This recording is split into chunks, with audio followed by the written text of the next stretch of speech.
Поделись мастерством. Так называется проект, призванный обучить детей из многодетных семей города Покровска, Хангаласского улуса сувенирному ремеслу и развить у них творческие способности.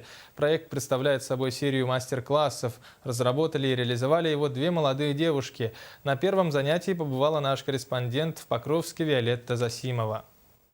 Виктория Николаева и Туяра Неустроева минувшим летом побывали на молодежном образовательном форуме Саха-Селигер в направлении добровольчества, где защитили проект, поделились мастерством и получили грант в размере 100 тысяч рублей на его реализацию. Мы решили создать из того, что у нас на сегодняшний день существует проблема недостаточного обеспечения кружковыми занятиями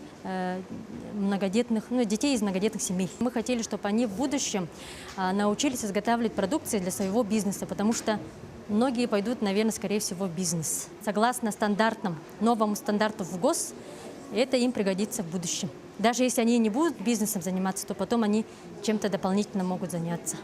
На проведение мастер-классов авторы проекта пригласили местных мастеров по лоскутному шитью, бисеру и лепке из глины. Все трое с радостью согласились принять участие в проекте и с удовольствием продемонстрировали свои таланты ребятишкам. Чтобы дети знали, чтобы они почувствовали своими руками глину, чтобы появился интерес. Главное, если у ребенка будет интерес, мне кажется, он идет на правильном пути. Мастер-классы будут идти на протяжении 2 недель. У авторов проекта намечены грандиозные планы по открытию летнего лагеря на базе одной из школ города, где еще больше детишек смогут приобщиться к искусству создания сувениров и поделок своими руками. Виолетта Засимова, Александр Юрков, НВК «Саха», Хангаласский улус.